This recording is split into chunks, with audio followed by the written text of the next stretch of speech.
வணக்கம். இன்னைக்கு நம்ம பார்க்க போகிறது ரொம்பவே சத்தான முருங்கைக்கீரை தோசை எப்படி செய்கிறதுன்னு தாங்க.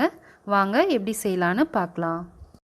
ஃபஸ்ட்டு ஒரு ஜாரில் முருங்கைக்கீரையை போட்டுக்கலாம். அடுத்து காரத்துக்கு ஏற்றாப்புல பச்சை மிளகாவையும் போட்டுக்கலாம். உங்களுக்கு தேவைன்னா அதிகமாக கூட போட்டுக்கலாம். நாங்கள் 4 ஆட் பண்ணியிருக்கோம். உப்பும் லைட்டாக ஆட் பண்ணிக்கோங்க. இப்போ இதை நம்ம அரைச்சி எடுத்துக்கலாம். இப்போது நம்ம இது மாதிரி நல்லா மைய அரைச்சி எடுத்தாச்சு. தோசை மாவு நம்ம ஒரு கப்பில் எடுத்து வச்சுருக்கோம். அதில் நம்ம இப்போ அரைச்சி வச்சுருக்க கீரையை கலந்துக்கலாம். இப்போது இதை நல்லா மிக்ஸ் பண்ணிக்கலாம். அடுத்து நம்ம போய் வெங்காயத்தை நல்லா வதக்கி எடுத்துகிட்டு வந்துடலாம். ஒரு வாணலை வச்சு எண்ணெய் ஊற்றிக்கோங்க. எண்ணெய் நல்லா காஞ்சோன்னே கடுகு ஆட் பண்ணிக்கோங்க. சீரகம் ஒரு அரை ஸ்பூன் ஆட் பண்ணிக்கோங்க. கடலைப்பருப்பு கொஞ்சம் ஆட் பண்ணிக்கோங்க.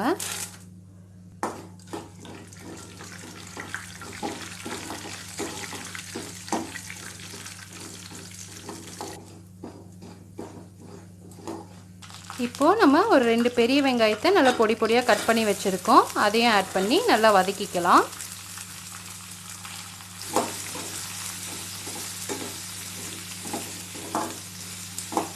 ஒரு 50% குக் ஆனால் போதும். உங்களுக்கு பச்சையாகவே சாப்பிட விருப்பம் இருந்தால் நீங்கள் அப்படியும் போட்டுக்கலாம். லைட்டாக உப்பு போட்டுக்கோங்க.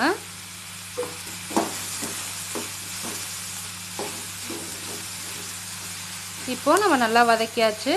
நம்ம இதை மாவில் ஆட் பண்ணிக்கலாம்.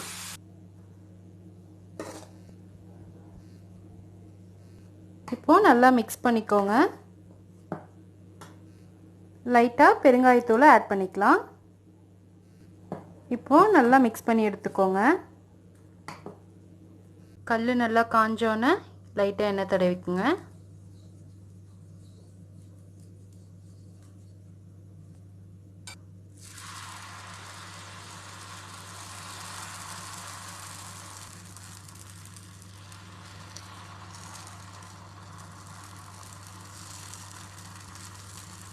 சுற்றியும் எண்ணெய் விட்டுக்கோங்க.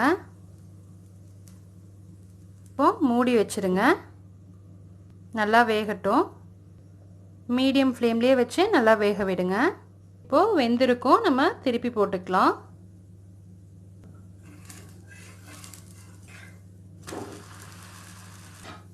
இது மாதிரி நீங்கள் வீட்டில் அடிக்கடி செஞ்சு கொடுக்கலாம். ஏன்னா குழந்தைங்க நிறைய பேர் முருங்கைக்கீரை வேணான்னு சொல்லுவாங்க. அவங்களுக்கும் இது மாதிரி தோசையாக நல்லா அரைச்சி உள்ளே போட்டு கொடுத்துட்டோம்னா நல்லாவே சாப்பிடுவாங்க. இப்போது நம்ம திருப்பி பார்க்கலாம் வெந்துருச்சான்னு. நல்லா வெந்துருச்சு. அவ்வளோதான், நம்ம முருங்கைக்கீரை தோசை ரெடி ஆயிடுச்சு. இந்த வீடியோ உங்களுக்கு பிடிச்சிருந்தா லைக் பண்ணுங்கள், ஷேர் பண்ணுங்கள், மறக்காமல் சப்ஸ்கிரைப் பண்ணுங்கள்.